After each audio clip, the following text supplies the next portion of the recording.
Sir जोपर्यंत screen share करतायत तोपर्यंत माझ्या मते साईड बाय आपण आजच्या टॉपिकचं जस्ट इंट्रोडक्शन स्टार्ट करूयात. रणजित सर चालेल तुम्हाला? हो. पेज नंबर काय म्हणाला? 96. ओके. फाईन.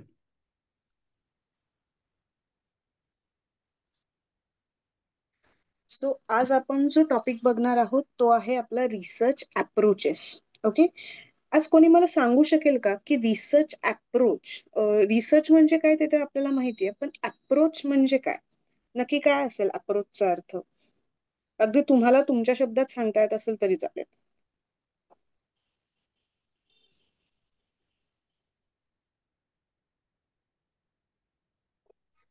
रिसर्चचा हेतू म्हणता येईल का? बरोबर. अजून? रिसर्चची मेथडॉलॉजी आणि रिसर्चच्या स्ट्रॅटेजीज काय असणार आहे? येस. अजून कोणाला काही त्यात अजून ऍड ऑन करायची इच्छा आहे? किंवा अजून तुम्हाला काय वाटतंय की काय असेल रिसर्च अप्रोच म्हणजे? रिसर्च आउटपुट, त्याचं ध्येय. बरोबर. म्हणजे अप्रोच म्हणजे काय की आपण जी एखादा रिसर्च आपण अप्लाइड करतोय तो त्या रिसर्च मध्ये नक्की इनबिल्ड आपला अप्रोच काय, त्याच्यामधनं आपल्याला नक्की काय आउटपुट हवाय, हे जे आपण चेक करतो त्याला आपण म्हणतो रिसर्च अप्रोच.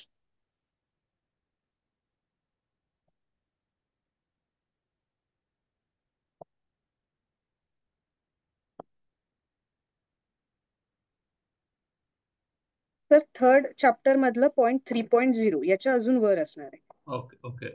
पेज आपल्या पेज मध्ये काहीतरी. ओके ओके हा, fine. May be. Okay okay.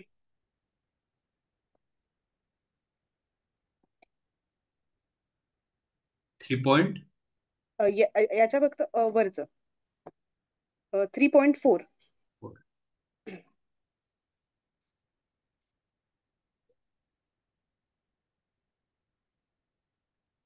Yes ma'am. Yes. Yes ma'am. Yes. Continue thank you please. Thank you so thank you. Much. Thank you. So research approach मध्ये आपण काय बघतो? आपण स्ट्रॅटेजीज बघतो की स्ट्रॅटेजीज, आपल्या रिसर्चची स्ट्रॅटेजी काय, आपली मेथडॉलॉजी काय, तो रिसर्च कंडक्ट करण्यासाठी. आणि त्याच्यानंतर आपला मेन अप्रोच की आपल्याला काहीतरी जस्ट माहिती मिळवायची आहे किंवा कोणत्या तरी गोष्टीसाठी आपल्याला त्यातनं काही क्वेश्चन्सची आन्सर्स शोधायची आहे. सो आपण मग नक्की या प्रकारामध्ये आपला रिसर्च कुठे कुठे बरोबर फिट होतो, हे जेव्हा आपण शोधायला जातो तेव्हा त्याच्या आधी आपल्याला रिसर्च अप्रोचचा अभ्यास करणं हे खूप महत्वाचं आहे. आता रिसर्च अप्रोच मध्ये आपल्याकडे विविध टाइप्स आहेत. त्यातला पहिला टाइप आहे basic research. Basic means pure fundamental research. काल जे आपण रिसर्च टाइप मध्ये एक्सप्लोरेटरी रिसर्चचा जो एक टाइप बघितला त्याच्याशीच हा बेसिक रिसर्च कुठेतरी साम्य आहे त्या दोघांमध्ये. Okay. They are mostly interlinked with each other. त्यांचे अंडरस्टँडिंग म्हणा किंवा त्यांचा प्रकार किंवा त्याचा जो काही अर्थ आहे या दोघांचा बरोबर असा सेम येतो. बेसिक रिसर्च म्हणजे काय? त्याला फंडामेंटल रिसर्च किंवा प्युअर रिसर्च असं पण म्हटलं जातं. मग याचं नक्की एम काय असतो की एखाद्या गोष्टीतनं न्यू नॉलेज गेन करायचं. मग त्या ह्याच्यात आपण जास्त याच्यावर फोकस करत नाही की मला कोणत्या तरी प्रश्नाचं उत्तर शोधायचंय. नाही, जर एखादी गोष्ट असेल तर त्यामधलं माझं जे नॉलेज असेल ते नॉलेज मला अजून वाढवायचं असेल, जेव्हा अशा प्रकारचा रिसर्चचा आपला टॉपिक असतो त्याला आपण बेसिक रिसर्च म्हणतो. त्या बेसिक रिसर्चला अजूनच फंडामेंटल किंवा प्युअर रिसर्च असं सुद्धा म्हणतात. ओके. म्हणजे त्यामध्ये आपण आपल्या थेरॉटिकल जे आपलं नॉलेज असतं ते एक्सपांड करत असतो. विविध जे टॉपिक्स असतात ते एक्सप्लोर करत असतो. मग ते सायंटिफिक असू द्या, ते आपल्या सायकोलॉजी मधलं असू द्या, ते हेल्थकेअर मधलं असू द्या किंवा ते आपल्या एज्युकेशन मधलं पण असू द्या. जेव्हा आपण त्या गोष्टीचं नवनवीन नॉलेज ग्रासअप करतो तेव्हा आपण त्याला बेसिक रिसर्च असं म्हणतो. मग आता या बेसिक रिसर्चचा पर्पज, आपल्या पर्पज नक्की त्या रिसर्चचं काय? एक पर्पज काय की आपल्याला जे नॉलेज आहे ते एक्सपांड करायचंय. जे नॉलेज आहे ते अधिक अधिक आपल्याला नॉलेज जेव्हा मिळवायची जेव्हा इच्छा असते किंवा आपण नॉलेज मिळवतो ते आपलं त्या बेसिक रिसर्चचं पर्पज असतं. त्याच्या पुढे to create a new theories. म्हणजे काय की आपल्याला जे आपल्या सायन्समध्ये किंवा बाकीच्या गोष्टींमध्ये तुम्ही जे theories बघितल्या असतील, त्या थेरीज म्हणजे काय, तर ते आपलं बेसिक रिसर्च झालं. म्हणजे आपण बघितलंय की न्यूटन्सचे काही लॉज आपण आता आपल्या 1ली ते 10वीच्या ह्याच्यात आपण नवनवीन न्यूटन्सचे लॉज हे काय करत असतो, तर आपण शिकवत असतो.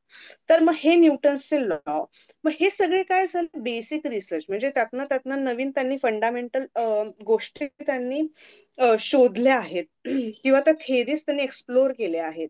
सो हे सगळं जे सायन्स मधलं जे नॉलेज असतं त्याला आपण काय म्हणतो, it's known as our base is gaining the new insights, gaining the new knowledge, किंवा काहीतरी थेरीज नवीन क्रिएट करणं. आणि अजून त्यातला एक महत्वाचा पर्पज म्हणजे काय, की आपण हे चेक करतो की या गोष्टी का होत आहेत. मेन आपला पर्पज की आपण एखाद्या गोष्टीचा जेव्हा आपण अभ्यास करायला जातो तेव्हा आपण त्याच्या हिस्ट्रीपासून त्याला हात घालतो, की त्याची हिस्ट्री काय होती, सध्या त्याचं करंट मध्ये त्याचं काय चाललंय, और त्याच्या पुढे आपण काय बघणार, त्याच्या पुढे आपण काय बघायला जाणार, की त्याच्या पुढे त्याचं फ्युचर काय, त्याच्याबद्दल अजून अजून माहिती आपण अ, अ, अजून माहिती मिळवणार. सो हे सगळे काय त्याचे झाले पर्पजेस. त्याच्या पुढे सिम्युलेट अँड इनोव्हेशन. त्याच्यानंतर आज आपण बघणार characteristics of the basic research. मग ते काय करतात, की तिथे आपण काय करतो, की एक थेरॉटिकल नॉलेजला आपण फोकस करतो. मीन्स व्हॉट, की आपली जी थेरी किंवा जे काही लिहून ठेवले त्या रिसर्च बद्दल, ते सगळं आपण वाचून कुठं चार चार रिसर्च मधलं कुठेही 4 ठिकाणी त्या विषयाबद्दल वेगवेगळ्या गोष्टींबद्दलची माहिती दिली असेल, तर ती गोष्ट आपण एकत्रित करून 4 रिसर्च मधली माहिती आपण एकत्रित करून कुठला तरी एक रिसर्च आपल्याला बनवता येईल का, या सगळ्याचा मेन फोकस आपण काय तिथं त्या कॅरेक्टरिस्टिक्स मध्ये येतो. त्याच्यानंतर आपल्याला त्या कॅरेक्टरिस्टिक्स मध्ये एक लॉंग टर्म गोल, म्हणजे आपण काय करतो, की आपण असं काहीतरी आपल्या रिसर्च मधनं सांगतो की आपल्याला त्या विषयाची माहिती ही लोक खूप लॉंग टर्म साठी यूज करू शकतील. असा रिसर्च जेव्हा आपण रिस्पेक्टिव्ह रिसर्च आपण बनवतो, त्याच्यातून आपण न्यू नॉलेज लोकांना देतो, त्याच्यावरचे फर्दर ऍप्लिकेशन्स किंवा त्या नॉलेजची अजून अजून माहिती आपण लोकांना देतो, तर त्या लोकांसाठी एक तो लॉंग टर्म गोल, म्हणजे लॉंग टर्म गोल म्हणून लोक आपल्याला त्या रिसर्चसाठी अर्थात बघू शकतात. नंतर exploratory nature means as is त्याचं नेमच त्याला सांगताय, की ते काहीतरी एक्सप्लोर करतायत, नवीन एरियाज, नवीन नॉलेज इन्व्हेस्टिगेट करतायत. येट ते अजून फुल्ली इन्व्हेस्टिगेट नाही झालंय, पण गोष्टी काय, की ऍटलिस्ट त्या गोष्टींना आपण सुरुवात करतोय आणि त्याच्याबद्दलची आपण माहिती मिळवतोय. सो हे झाले त्याचे कॅरेक्टरिस्टिक्स. त्याच्यानंतर मेथड्स. मग अगदी आपण काहीतरी शोधतोय, म्हणजे त्यात ती पहिली मेथड काय येणार आहे, की एक्सपेरिमेंटल. आपल्याला वेगवेगळे एक्सपेरिमेंट्स करायचे त्याच्याबद्दल. सो ते एक्सपेरिमेंटल डिझाईन आपण त्याला म्हणू शकतो. मग काय controlled experiments to test the hypothesis. काल मी आपल्याला एक सांगितलेलं की कंट्रोल्ड एन्व्हायरमेंट म्हणजे काय. कोणी आज परत रिपीट करू शकतं का, की कंट्रोल एन्व्हायरमेंट म्हणजे काय असतं?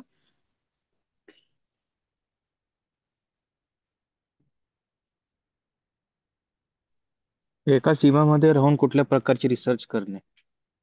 बरोबर. मग त्याच्यामध्ये आपण बाकीच्या कोणत्याही गोष्टी, म्हणजे विदाउट बाउंड्रीज आपण कुठेही बाहेरच्या गोष्टी कन्सिडर करत नाही तो रिसर्च करताना. सो या बेसिक रिसर्च मध्ये पण आपण एक कंट्रोल्ड एक्सपेरिमेंट करतो. त्याच्यामध्ये तेच द हायपोथेसिस, म्हणजे जे ऑलरेडी डिस्क्राईब्ड आहे, ऑलरेडी लोकांनी त्याच्याबद्दल जे लिहून ठेवलंय ते आपण परत वाचतो, त्याच्याबद्दलचा परत अभ्यास करतो.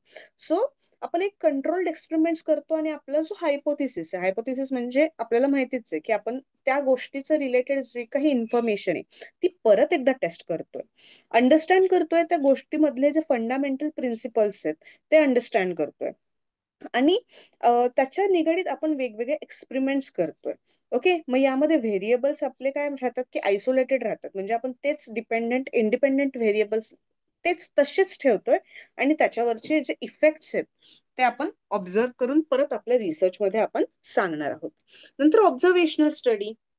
मीन्स काय, की या रिसर्चमध्ये हा मेनली तुम्ही को रिलेशन चेक करत नाहीयेत, कोणताही अनालिटिकल रिसर्च करत नाहीयेत. म्हणजे काय करतायत, की तुम्ही ऑब्झर्वेशन करतायत, की तुम्ही जो डिस्क्रिप्टिव्ह रिसर्च जो करणार आहे त्याच्यानंतर तुम्ही तुमची ऑब्झर्वेशन पॉवर स्ट्रॉंग ठेवून जे तुम्ही 4 रिसर्चमध्ये किंवा कोणत्याही दुसऱ्या 4 रिसर्चमध्ये त्या गोष्टीबद्दलची वेगवेगळी माहिती वाचून ती ऑब्झर्व करून ती एका रिसर्च मध्ये तुम्ही लिहून ठेवून त्याच्या फर्दर तुम्हाला त्यात काही ऍड ऑन करता येत आहे का.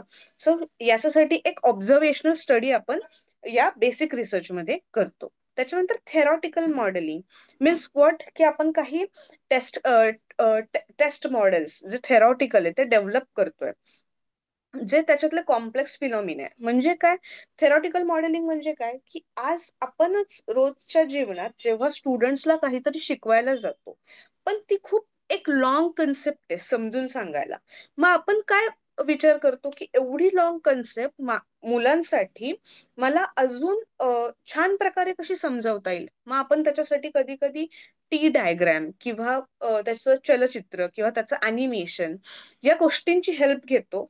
या गोष्टींची हेल्प घेऊन आपण काय करतो, की जो कॉम्प्लेक्स प्रॉब्लेम आहे तो आपल्या मुलांपर्यंत आपण किती सोप्या पद्धतीपर्यंत पोहोचवू शकतो, याच्यासाठी आपण त्या मॉडेलिंगचा उपयोग करतो.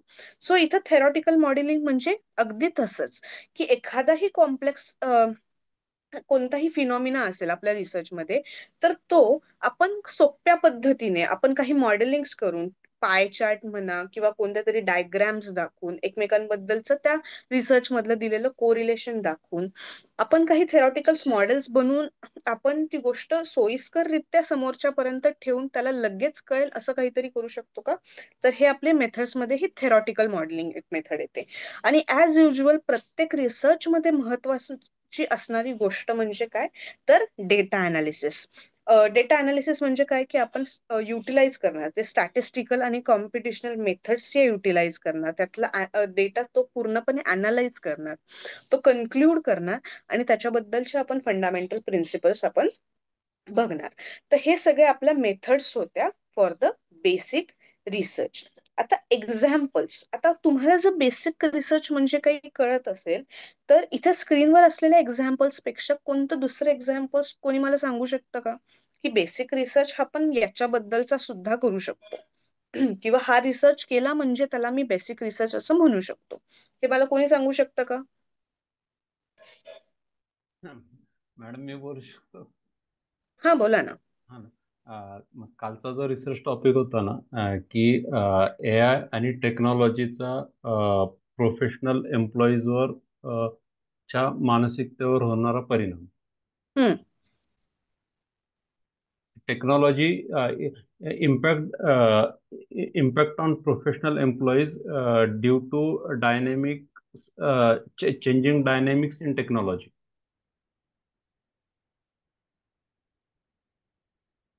ओके, पण मग याच्यासाठी तुम्ही तुमची डेटा सेट क्रिएट करणार की यात रिलेटेड असणाऱ्या टॉपिक्सवर जे काही रिसर्च झालेत त्या सगळ्या गोष्टींमधनं तुम्ही डेटा कलेक्ट करून त्याचा अभ्यास करणार. स्वतः डेटा कलेक्ट करणार. बरोबर. मग जेव्हा आपण स्वतः डेटा कलेक्ट करणार असो, म्हणजे तुम्ही एका नवीन रिसर्चला तिथे एक वाट ओपन करून देतात, एक न्यू वे करतात तुमच्या एक नवीन रिसर्चसाठी. मग तो भाग जरासा आपला बेसिक रिसर्च मध्ये नाही येणार. का नाही येणार, की बेसिक रिसर्च मध्ये आपण काय करतोय, की जो एक्झिस्टिंग टॉपिक आहे त्याच एक्झिस्टिंग टॉपिकवर आपण जास्तीत जास्त माहिती मिळून जो तो टॉपिक आहे तो अगदी सोयीस्कररित्या आपल्याला समजण्यासाठीचा आपला जो रिसर्च आहे त्याला आपण बेसिक रिसर्च म्हणणार. पण तुमचा जो टॉपिक आहे त्यात मला असं वाटतंय की त्यात तुम्ही स्वतः काम करणार आहे, त्यामध्ये जो बाकीच्यांनी त्या टॉपिक रिलेटेड जे काही केलं असेल त्याचा उपयोग तुम्ही जस्ट फॉर रेफरन्स घेणार, ते ऍज इज आपण तुमच्या रिसर्च मध्ये आपण चेक नाही करणार. बरोबर. करेक्ट. मग असं होऊ शकेल का की जे प्रोफेशनल एम्प्लॉईज आहेत हम्म. त्यांच्या सायकोलॉजिकल अँड इमोशनल स्ट्रेस एवढाच फक्त येस. ज्याला इंडस्ट्रियल सायकोलॉजी मध्ये जो रिसर्च असतो बेसिक, तो तो बेसिक रिसर्च मध्ये येऊ शकतो. हो, तो बेसिक रिसर्च मध्ये येऊ शकतो. किंवा मॅम मी एम्प्लॉईजचं वर्क लाईफ बॅलन्स याच्यावर सुद्धा आपण जर रिसर्च करायचा म्हटला तर तो सुद्धा बेसिक रिसर्च वर येऊ शकतो. ओके. अजून कोणी बोलत होतं?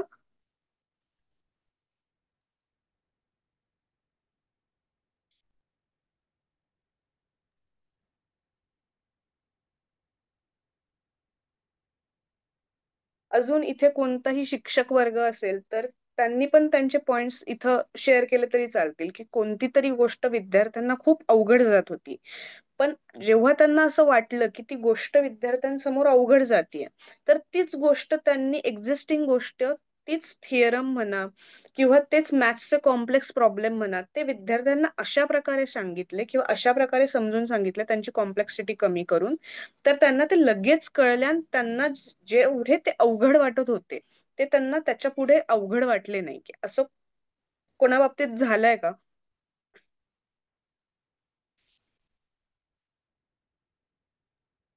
मॅडम, लहानपणी जेव्हा आपल्याला 1/2 किंवा 3/4 असं कळत नव्हतं, तेव्हा आपल्याला हम्म, सर्कल्स दाखवायचे, त्याचे 4 भाग हम्म. करायचे समजा, आणि त्याचे 3 भाग रंगवायचे. तर मग 4 पैकी 3 रंग उरले, मग 3/4, 3/4 असं आपल्याला शिकवलं गेलेलं. ओके, बरोबर. म्हणजे याच्यातनं त्यांना आपली जी मॅथ्सची जी कन्सेप्ट आहे ती आपण with the help of the colours आपण त्यांना छान समजवू शकलो, की नक्की त्याचा अर्थ काय आणि ती आपण कशी डेमॉन्स्ट्रेट करू शकतो.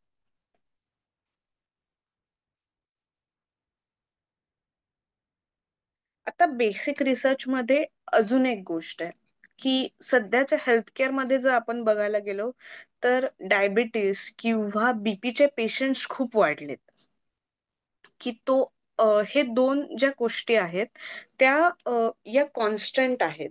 किंवा ह्युमन सायकोलॉजी मध्ये जर आपण बघायला गेलो तर सध्याच्या लहान मुलांमध्ये इनबिल्ट, काल एक कोणीतरी मला आठवत नाही पण कोणीतरी तो टॉपिक शेअर केला होता, की फास्ट ग्रोईंग जनरेशन, मग त्यांची फास्ट ग्रास्पिंग पॉवर, याच्यावर ऑलरेडी रिसर्च चालू आहे. पण तोही रिसर्च तुम्ही त्याचाच आधार घेऊन त्याच्यावर आपण अजून काय करू शकतो किंवा त्या ज्या गोष्टी आहेत या गोष्टींमागे या का होत आहेत याचा काही डिस्क्रिप्टिव्ह याने आपण अजून सांगू शकलो तर it can be also the basic research.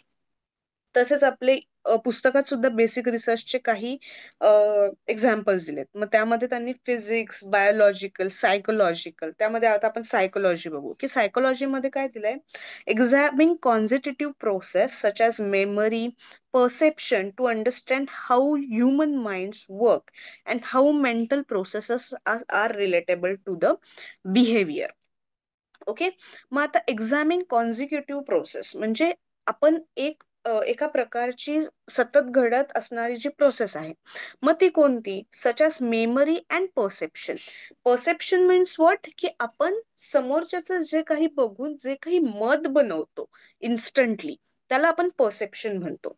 मग मेमरी आणि perception to understand how human mind works, की ह्युमन माइंड कसा वर्क करतो, and how mental process are related to the behaviour.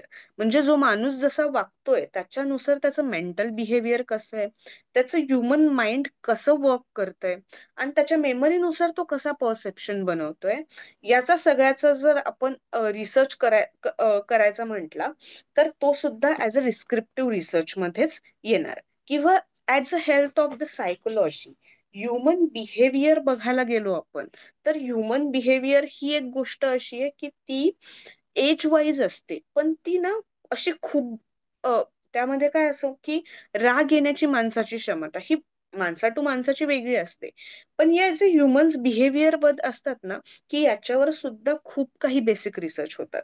म्हणजे आता काही गोष्टी आहेत, सायकोलॉजीचं सायकोलॉजी बद्दल पण मनात हे अच्युत गोडबोले यांचं पुस्तक आहे. हे सायकोलॉजीसाठी असणारं एक उत्तम पुस्तक आहे. जेव्हा आपल्याला सायकोलॉजी बद्दलचं अजून काही नॉलेज आपल्याला पाहिजे असेल तर तुम्ही नक्कीच ते पुस्तक एकदा तुमच्या सोबत वाचू शकता, की त्यात त्यांनी खूप गोष्टी उलगडल्यात.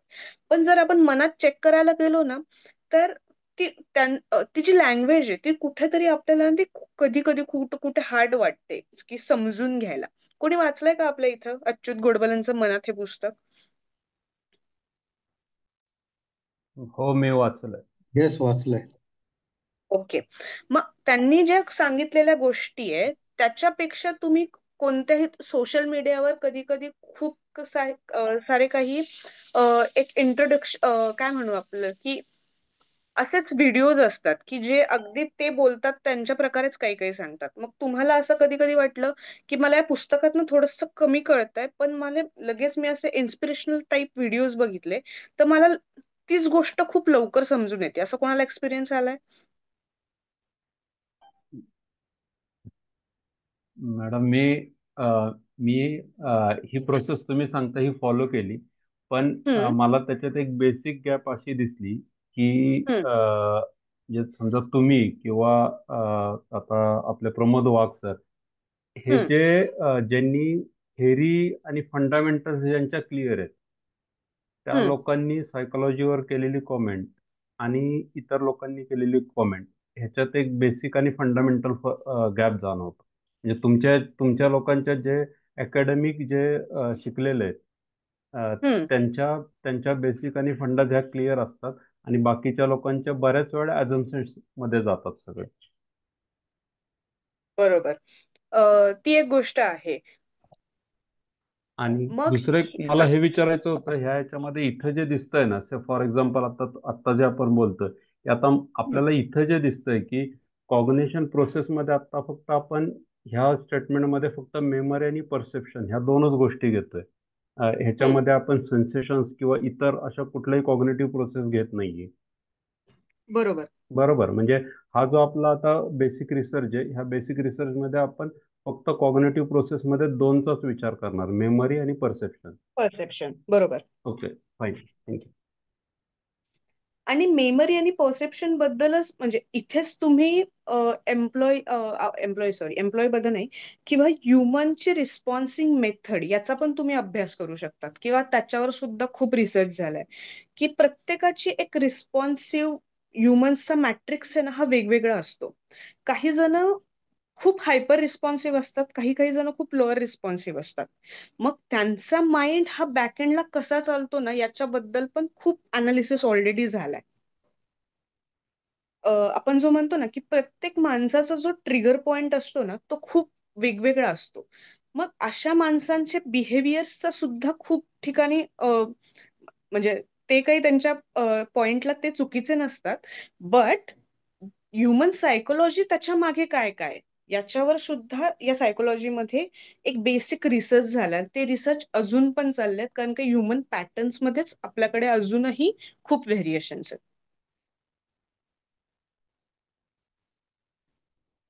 सो आता आपण आपल्या next research topic basic research ही कन्सेप्ट सगळ्यांना क्लिअर झाली आहे?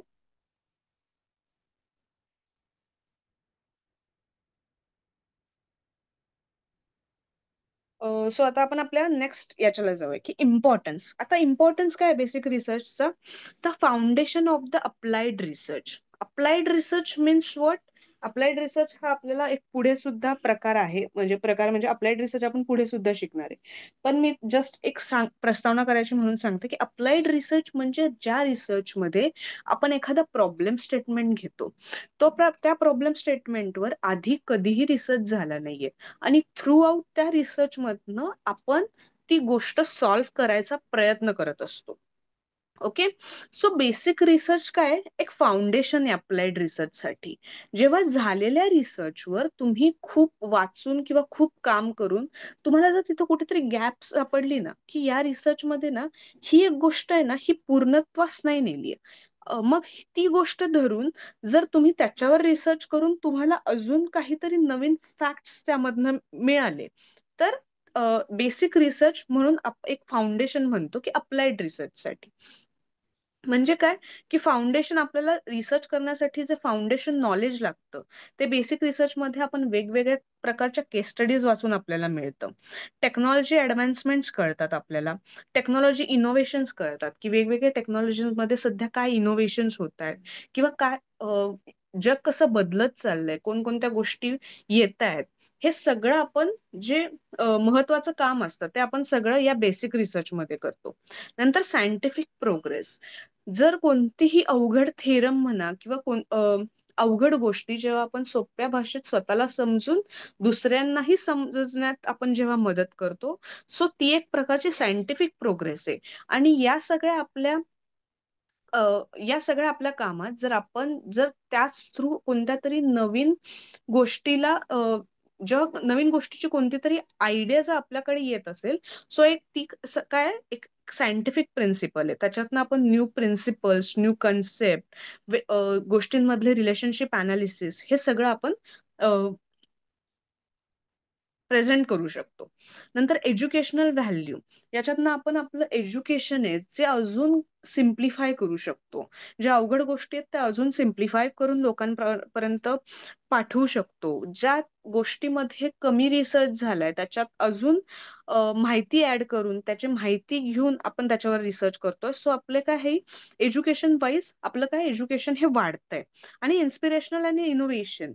रिसर्च म्हटला की आपली कॉन्स्टंट असतं की आपण कोणत्या तरी गोष्टींना एक तर इन्स्ट्रुमेंट करत असतो और आपण त्यातनं वेगवेगळ्या गोष्टींचं इनोव्हेशन्स करत असतो.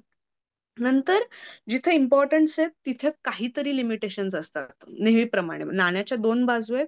सो जिथे आपल्याला त्याचे इम्पॉर्टन्स आहेत आता आपण त्याचे लिमिटेशन्स बघूयात. मग त्या लिमिटेशन मध्ये काय की लॅक ऑफ इमिजिएट ऍप्लिकेशन. म्हणजे काय की बेसिक रिसर्च मध्ये तुम्ही लगेच इमिजिएट कोणत्या तरी प्रॉब्लेमचं सोल्युशन शोधून काढू शकाल, तर असं नाहीये. का नाहीये? कारण जो रिसर्च आहे, जो काही तुम्ही बेस टॉपिक म्हणून घेतलाय, तो टॉपिक रिअलाइज करायला किंवा त्याचा रिसर्च करायला लोकांना किती वेळ लागलाय तुम्हाला नाही माहिती. मग जेव्हा त्याच्याबद्दल तुम्ही काहीतरी त्याच्या रिलेटेड काहीतरी रिसर्च करताय, त्याच्याबद्दल अधिक माहिती बनवतायत, सो तुमचा हे एक टाइम कन्झ्युमिंग रिसर्च हा होतो की तुम्ही तेव्हा नाही सांगू शकत की मला हा रिसर्च करताना इतका वेळ लागणार आहे. तुम्ही जस्ट त्या रिसर्च बद्दलचं वेगवेगळं ज्ञान तुमच्यापर्यंत घेतायत आणि त्यातनं तुम्ही डिस्क्रिप्टिव्ह नॉलेज थ्रू त्याच्यावर रिअल वर्ल्ड सिनारिओ यूज करून तुम्ही त्या रिसर्चचे प्रॉब्लेम स्टेटमेंट बनवणार आहेत. पुढच्या अनसर्टन आउटकम्स. म्हणजे काय की तुम्ही रिसर्च बद्दल काम करायला तर सुरू केलंय, पण त्याच्यानंतर तुमचे जे आउटकम्स येणार आहे they are going to positive, की त्या रिसर्च मध्ये जे काही कन्क्लूड केलंय तेच तुमचं कन्क्लुजन येईल, किंवा जेव्हा तुम्ही त्या रिसर्चवर अनालिसिस कराल तेव्हा कुठेतरी तुम्हाला वाटेल की नाही या रिसर्च मध्ये एक कुठेतरी अशी गॅप आहे. सो ती गॅप किंवा तो रिझल्ट हा त्या रिसर्चचा टॉपिक सुद्धा at the end of the negative म्हणजे त्या रिसर्चचे कन्क्लुजन आणि जेव्हा तुम्ही त्या रिसर्च बद्दल विचार कराल त्याची कन्क्लुजन कधी कधी अगदी विरुद्ध सुद्धा असू शकतात. सो जे आउटकम्स आहेत हे नेहमी तुम्हाला हवेत तसेच या रिसर्च मध्ये येणार नाहीयेत. आणि जे आपण पहिल्या डिस्कस केलं की ते टाइम कन्झ्युमिंग असणार आहे. कारण काही रिसोर्स इनिशिएटिव्ह करणार तुम्ही तो करणार, ही सगळी जी प्रोसेस आहे ती आपल्यासाठी टाइम कन्झ्युमिंग असणार आहे. So this is what we have for the basic research. Now our next research approach is the applied research. Okay, so the applied research means what? की जेव्हा आपण रिअल वर्ल्ड लाईफचे आपले problem आपण solve करतोय. For example सरांचा विषय होता, काय विषय होता त्यांचा की एआय चा इम्पॅक्ट काय आहे सध्याच्या जनरेशनवर. म्हणजेच काय की तुम्ही एआय मुळे जे काही प्रॉब्लेम्स होत आहेत एम्प्लॉयमेंटसाठी, एम्प्लॉईवर जे काही प्रेशर येत आहे त्याचा रिअल वर्ल्ड जो प्रॉब्लेम आहे हा तो आपण आता त्यांच्या त्या रिसर्च मध्ये ते सॉल्व्ह करू पाहत आहात. सो सरांचा research is the approach of the applied research. मग त्याच्यातनं ते एक्झिस्टिंग जे नॉलेज आहे ते यूज करणार, एम्प्लॉईचा वेगवेगळ्या डेटा अनालिसिस करून त्यांचा डेटा यूज करणार आणि त्याच्यातनं ते त्यांचं कन्क्लूड करणार की आपण ही गोष्ट अजून नीट करण्यासाठी आपण काय करू शकतो.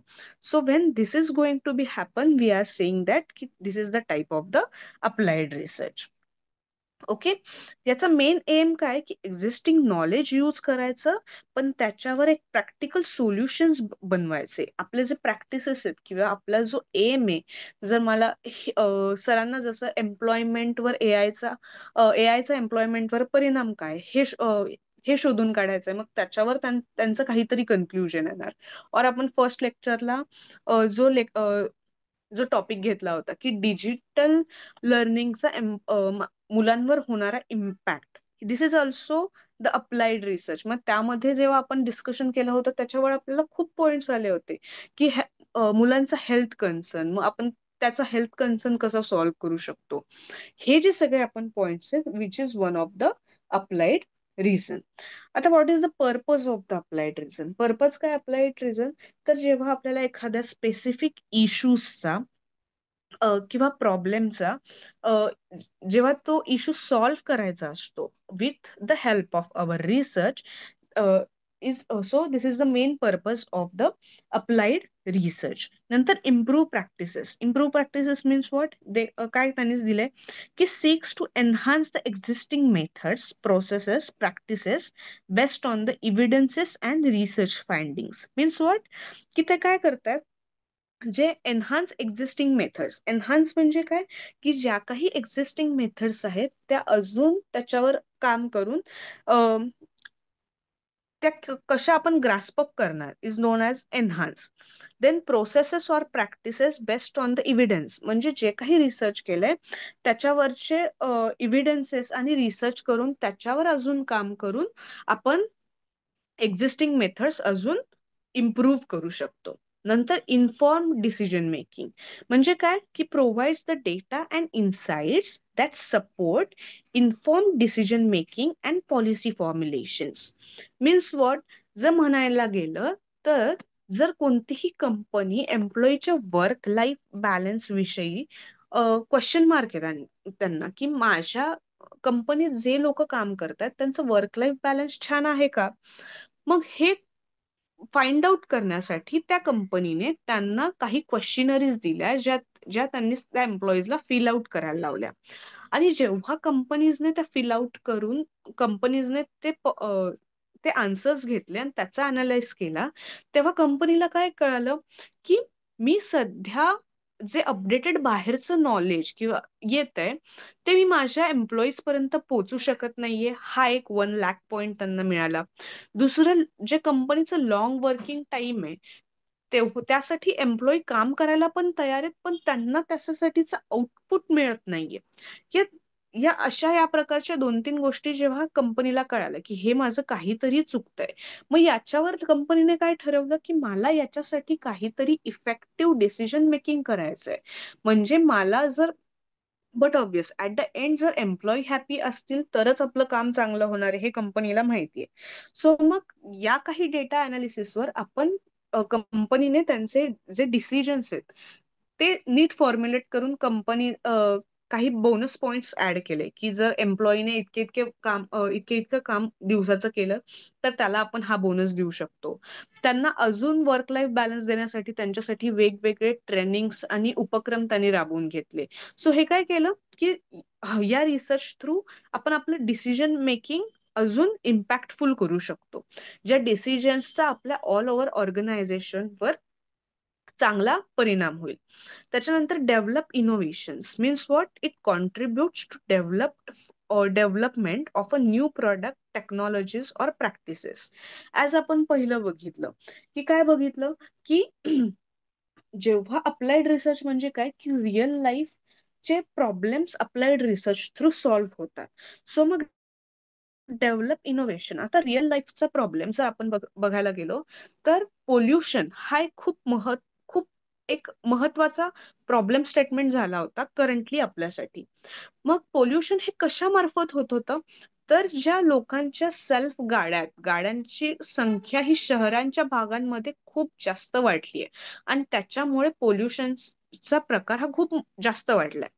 मग त्याच्यावर इनोव्हेशन होऊन काय झालं की जेव्हा हे प्रॉब्लेम स्टेटमेंट, हा रिअल लाईफ प्रॉब्लेम जेव्हा रिसर्चर्सच्या समोर आला तेव्हा त्यांनी कशा बाबतीत रिसर्च केला, तर त्यांनी काय केलं की इमिशन्सच्या गाड्यांच्या ऐवजी आपण काय करू, इलेक्ट्रिकल गाड्या आणू.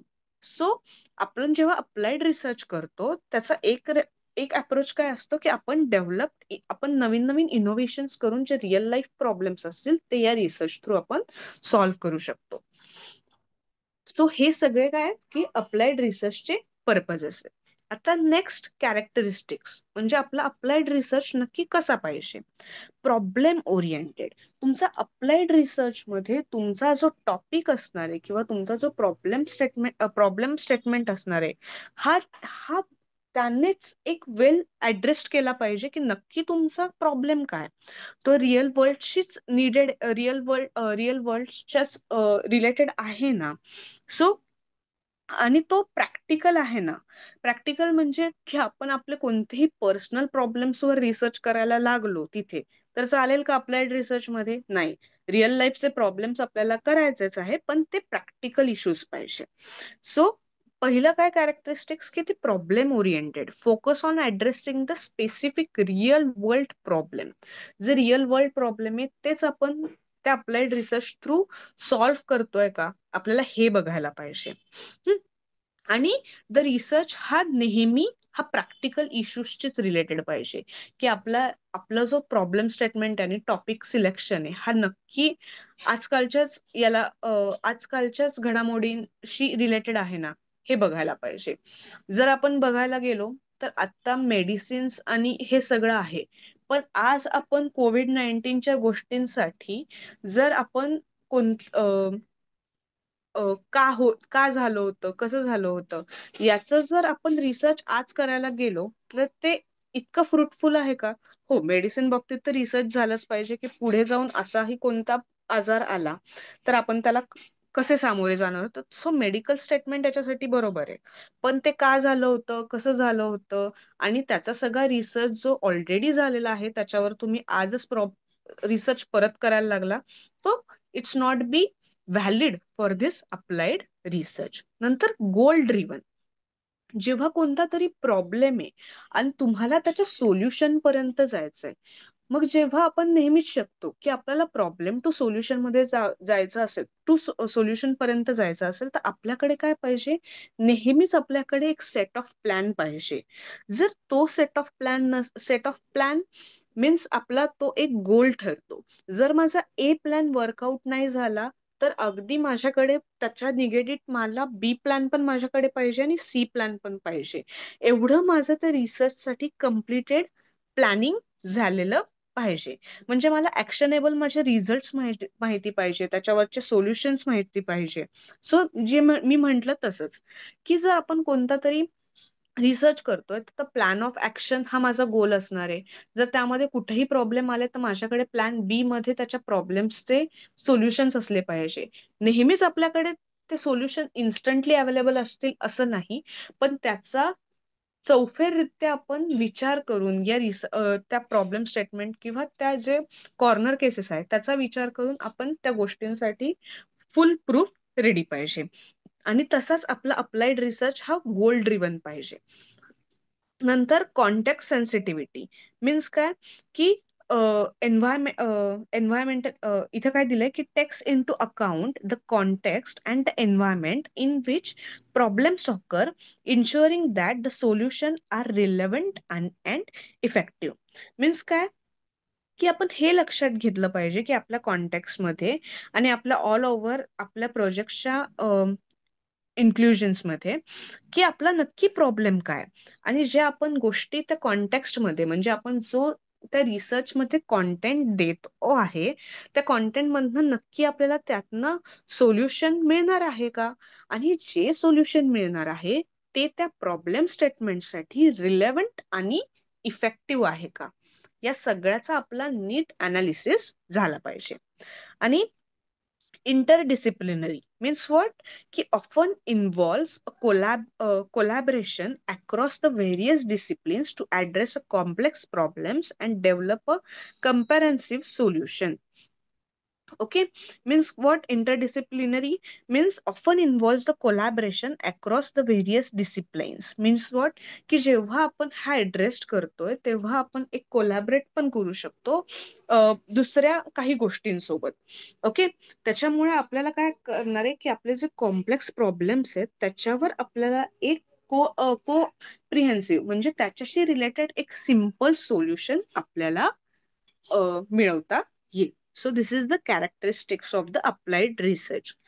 जर कोणालाही अभ्यास करताना तुम्ही या गोष्टी रेफर करतायत पण तुम्हाला कधी कधी यातले प्रॉब्लेम्स किंवा यातले टर्म्स खूप अवघड वाटतात की मला पेपरला लिहिण्याच्या दृष्टीने मला हे जे वर्डिंग्स आहेत किंवा हे जे लँग्वेज आहे ते कुठे कुठेतरी अवघड वाटतेय, तेव्हा हे लक्षात ठेवा की हे जे इथं पॉइंट्स आहेत ना दिलेले की मेथड्स मध्ये काय यूज करतायत, केस स्टडीज, ऍक्शन रिसर्च, हे जे पॉइंट्स आहेत ना ते तुम्ही नीट त्या पॉइंट्स बद्दल नीट विचार करतायत. ते पॉइंट्स ऍटलिस्ट त्या वर्डिंग्स मध्ये नाही पण ते पॉइंट्स नक्की काय आहेत ना हे तुम्हाला जेव्हा क्लिअर असतील तर तेव्हा तुम्ही तुमच्या भाषेत जरी या पेपरमध्ये लिहिलं तरी तो पेपर तुम्हाला अतिशय सोपा जाणार आहे. रिसर्च मेथोडॉलॉजी हा पेपर ऑलरेडी हा थेरी पेपर आहे आणि हा थेरी पेपर इतकाही असा चॅलेंजिंग नाहीये कारण का या थेरी पेपर मध्ये तुम्हाला असं नाहीये की कोणते तरी थेरम्सच लिहायचे आहेत किंवा कोणते तरी यात ऍप्लिकेशन्स आहेत किंवा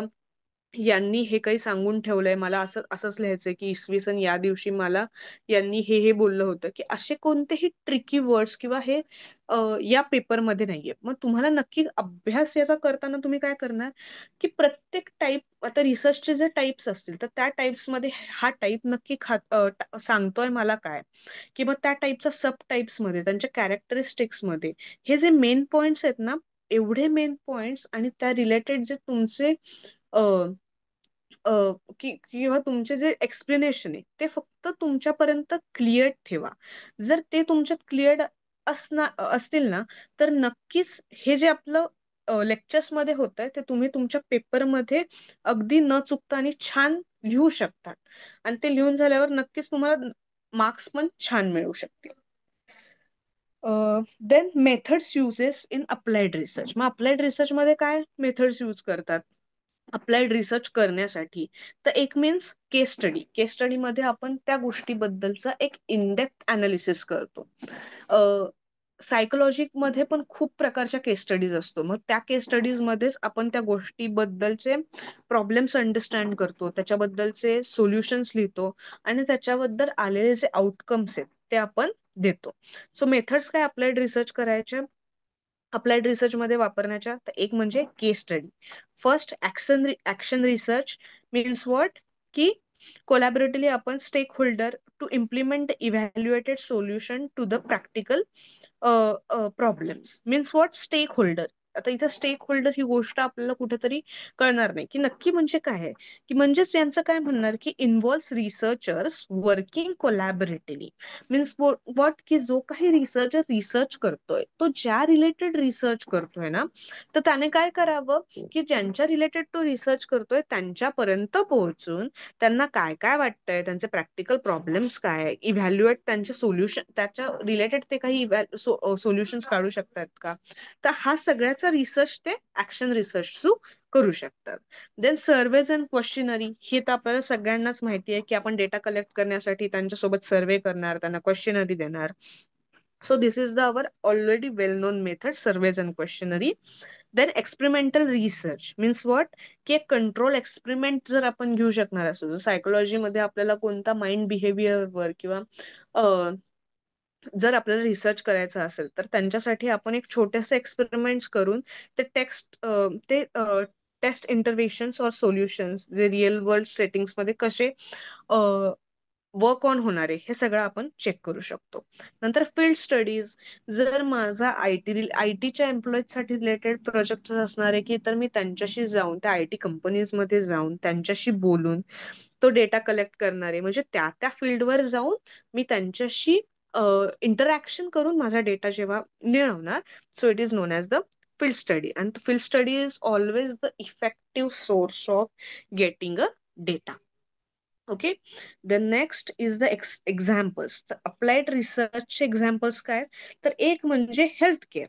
हेल्थकेअर हे अप्लाइड रिसर्चला आहे, कारण की आपण बघतोय की रोज नवनवीन असे गोष्टी या हेल्थ इश्यूज, हेल्थ कन्सर्न्स मध्ये पुढे येतात. फॉर एक्झाम्पल, काही लहान मुलांनाच यावेळी लहान वयातच काही काहींना डायबिटीसचा प्रॉब्लेम येतोय.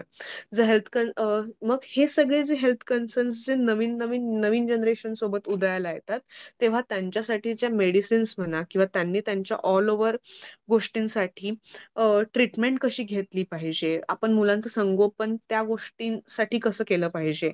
तर हे सगळं काय अप्लाइड रिसर्च, जिथं आपण जे आपल्याला करंट सिच्युएशनला ज्या काही आपल्याला इश्यूज येत आहेत ते सॉल्व्ह करण्याचा आपण अभ्यास करू शकतो किंवा ते सोल्युशन मिळवण्याचा आपण जेव्हा प्रयत्न करू शकतो, is known as the applied research. आणि दिस इफेक्टिव्हली आपण हेल्थकेअर मध्ये करू शकतो. एज्युकेशन मध्ये आपण मागच्या याच्यात पण बोललो होतो की एज्युकेशन मधलं आता एक महत्वाचं बॅरियर मीन्स व्हॉट, की आपण अपडेटेड एज्युकेशन द्यायला कुठेतरी बॅकफूटवर आहोत. मग आपल्याला हेच अपडेटेड एज्युकेशन जर मला माझ्या स्टुडंट पर्यंत पोहोचवायचंय, तर मी हे कसं पोहोचवू शकेल, याच्या जेव्हा मी अभ्यास करू शकेल किंवा याच्या रिलेटेड जेव्हा मी रिसर्च करून जे माझे कन्क्लुजन्स येतील, जे काही माझे सोल्युशन येतील, ते मी जेव्हा रिअल वर्ल्ड लाईफ मध्ये, जेव्हा माझ्या दैनंदिन माझ्या शिकवण्यामध्ये जर मी इम्प्लिमेंट केल्या आणि त्याचा मला विद्यार्थ्यांवर खूप चांगला उपयोग दिसला, तो हा नक्कीच काय होणार आहे, एक अप्लाइड रिसर्च आपण एज्युकेशन सेक्टरमध्ये करू शकतो. मग त्यामध्ये त्यांनी सुद्धा इथे दिलंय की आपण कोणत्या न्यू टीचिंग मेथड्स आपण इन्व्हॉल्व करू शकतो का, त्याच्यामुळे एम्प्लॉईचं लर्निंग हे एन्हान्स होईल आणि and address the educational challenges, आणि वेगवेगळे एज्युकेशनल जे चॅलेंजेस आहेत ते आपल्याला त्याच्या थ्रू ऍड्रेस करता येतील.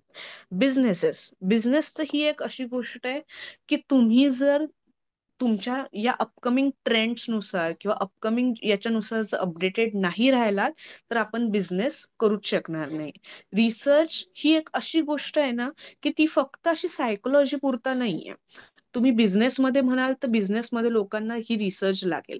जर आपण मास्टर्सच बघायला गेलो ना, तर एम.कॉम म्हणा, MBA म्हणा, मास्टर इन सायकोलॉजी म्हणा, किंवा ME जे इंजिनिअरिंग करतात त्यांना म्हणा, किंवा अगदी परदेशात सुद्धा जेव्हा लोक MS करायला जातात, तेव्हा रिसर्च ही एक गोष्ट प्रचंड महत्वाची आहे.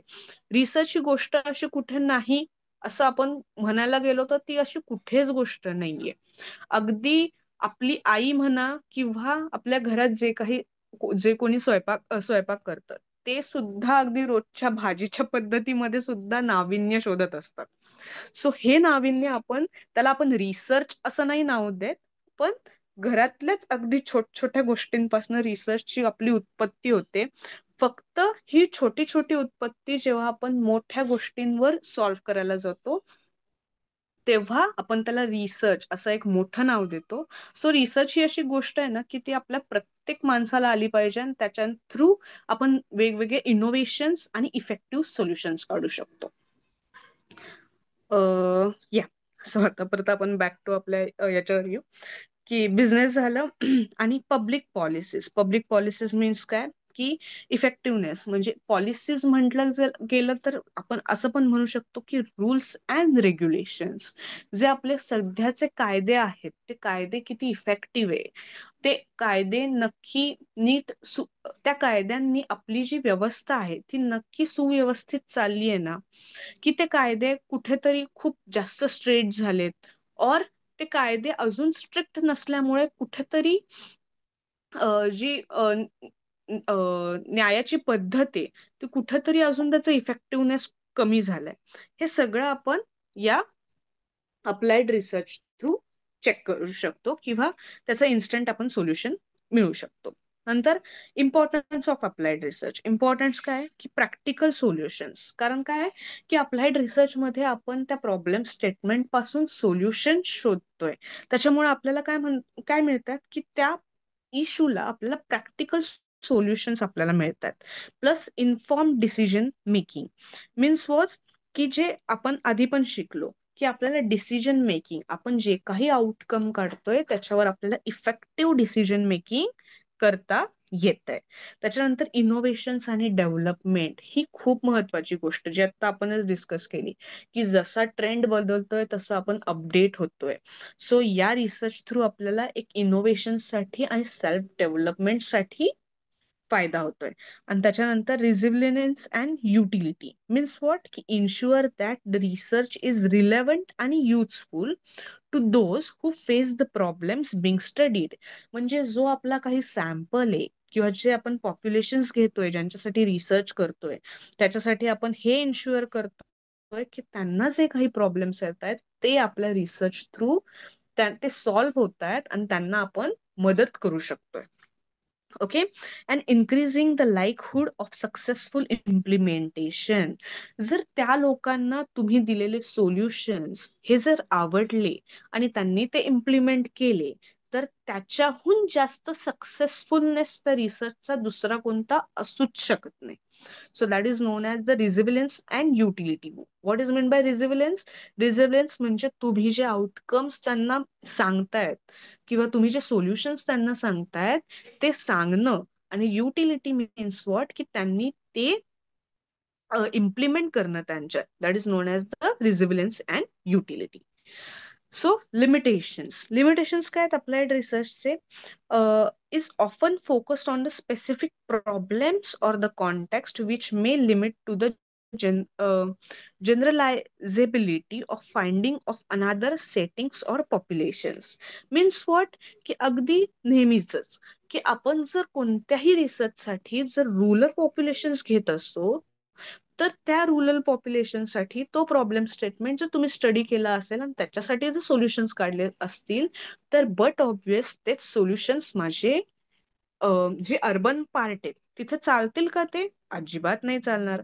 सो जो स्कोप आहे तो स्कोप तुमच्या ज्या सब्जेक्ट नुसार आहे तो त्याच्यासाठीच लिमिटेड राहणार आहे. तो जनरलाइज नाही होऊ शकत. का नाही जनरलाइज होऊ शकत? कारण काय तो जो काही प्रॉब्लेम आहे तो एक आपण कंट्रोल्ड एक्सपेरिमेंट करतोय त्याच याच्यासाठी आणि त्याच्यासाठी आपण सोल्युशन्स देतोय म्हणून.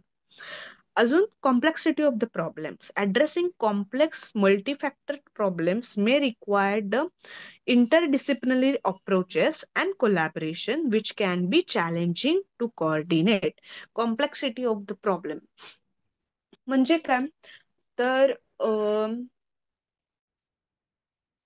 आपण जर चेक करायला गेलो, जर माझा रिसर्चचा प्रॉब्लेम जर असा असेल की मला जे कोणते डॉक्युमेंट्स काढायचे, फॉर एक्झाम्पल 10वी नंतर मुलांना एक स्पेसिफिक डॉक्युमेंट्सचा सेट लागतो, पण तेच जर मी ऑनलाईन गव्हर्नमेंटचे खूप सारे पोर्टल्स आहेत, पण तेच जर मी ऑनलाईन गव्हर्नमेंटच्या पोर्टल्स थ्रू फॅसिलिटी माझ्याकडे अवेलेबल आहे, पण ते किती इफेक्टिव्हनेसने चालतायत याच्या बाबतीत आपण थोडेसे साशंक आहे. मग आपल्याला जेव्हा याच्या आउट ऑफ द बॉक्स, म्हणजे ज्यांच्याशी आपला काहीच संबंध नाहीये, त्यांच्या आउट ऑफ द बॉक्स लोकांसोबत आपण जेव्हा रिसर्च करायला जातो, तेव्हा आपल्याला आपली सुरुवात कुठपासून होते, की त्या गोष्टीबद्दलचे कॉन्टॅक्ट मिळवणं. की मला कोण सांगू शकेल की त्यांची ती ऑनलाईन साईट कोण वापरत असेल, मग ती ऑनलाईन साईट जर जर आपल्याला तो कॉन्टॅक्ट मिळाला तर कॉन्टॅक्ट पर्यंत रिच आउट करणं, रिच आउट झाल्यानंतर त्यांच्याकडचा रिस्पॉन्स मला कसा मिळेल हे मला कळणं. सो हे सगळं काय, की अप्लाइड रिसर्च मध्ये हे प्रॉब्लेम्स आहेत आणि this is the complexity of the problems. मग आपण हे जे मल्टीफॅक्टर्स प्रॉब्लेम्स आहेत, मग त्याला काय इंटरडिसिप्लिनरी अप्रोचेस आपल्याला मे बी चेक करावे लागतील, और कोलॅबरेशन. काही म्हणजे काही ओळखीची माणसं किंवा आपले कुठेतरी आपल्याला अजून कोणते कॉन्टॅक्ट मिळू शकतील का, आपल्याला हे सगळं चेक करून ते प्रॉब्लेम्स आपल्याला डील करावे लागतील. नंतर रिसोर्स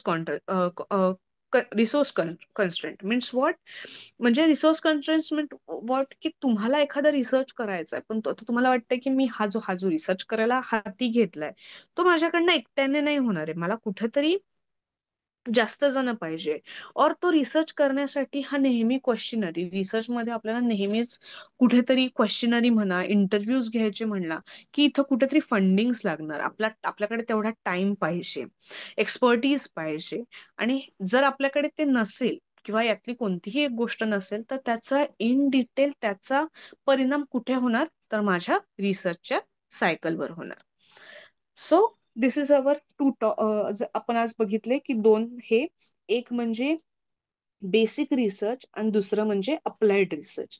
असंच आपलं बेसिक अप्लाइड, आता पुढे त्याच्या पुढे सुद्धा आहे की ऍक्शन रिसर्च, पार्टिसिपेटरी रिसर्च आणि बस एवढे चारच आपल्याला हे आहे.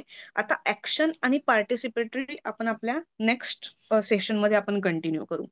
आजच्या सेशन मध्ये काही इश्यू आहे किंवा कोणाला काहीच कळालं नाही असं असेल तर तुम्ही तेही सांगू शकतात. म्हणजे मी हा रिसर्च करेल की माझ्याकडनं काही चुकतंय आणि त्याच्यावर काहीतरी सोल्युशन काढेल, माझ्या ऍक्शन रिसर्च थ्रू. सो तुम्ही मला, आणि माझ्यासाठी क्वेश्चनरी आणि माझ्यासाठी सॅम्पल ह्या तुम्ही आहात. सो तुम्ही जर मला सांगितलं तर मला नक्कीच माझ्या काहीतरी टीचिंग्स मध्ये इफेक्टिव्ह करता येईल. सो तुम्हाला कळालं असेल ते सांगा, नसेल कळालं तर तेही सांगा की मला हे नाही कळत आहे, आपण अजून कुठेतरी हे बघू. सो आपण आपल्या रिसर्च जो टॉपिक आपण शिकतोय त्याची आपण एक बेस लाईन आपल्या या लेक्चर्स पासून सुद्धा स्टार्ट करू शकतो. बरोबर का मॅडम. सॅटरडे म्हणून सगळ्यांचंच हे लो आहे. नाही, हरकत नाही. मला फक्त ह्याच्यात एवढंच वाटतंय की आपल्याला जो आपण टेक्स्ट जो वाचतोय त्या टेक्स्ट पेक्षा हम्म, मी एखादं जर रिअल लाईफ एक्झाम्पल त्याच्या ह्याने जर ह्याच्यावर जर कमेंट केली तर ती जास्त इफेक्टिव्हली आम्हाला कळेल. से फॉर एक्झाम्पल आपण आता जे बोललो की complexity of a problem. Okay. हम्म, तर मला असं वाटतंय की रिसर्च टॉपिक घेताना म्हणजे मुळात ह्या शब्दाचा अर्थ मला जो कळाला तो असा आहे की प्रश्नाची असलेली गुंतागुंत.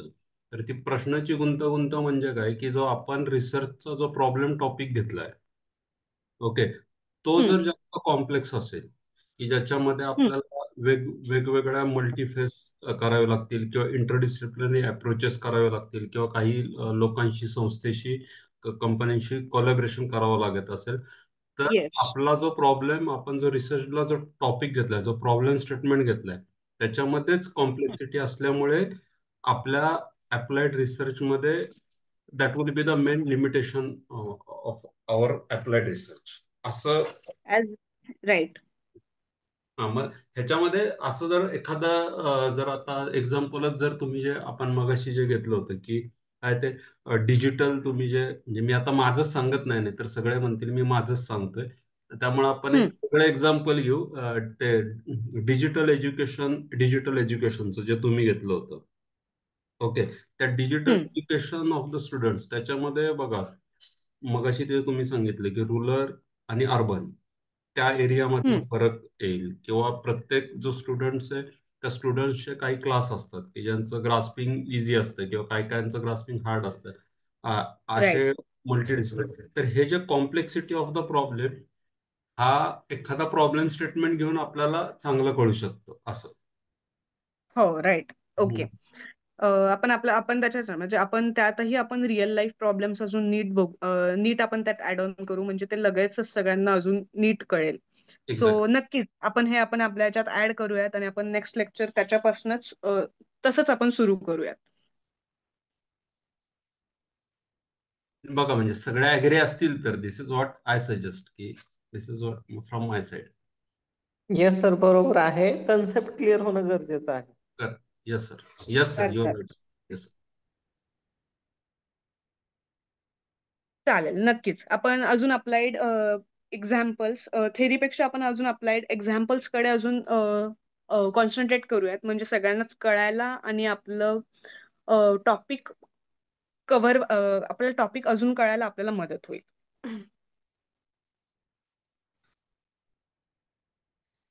चालेल.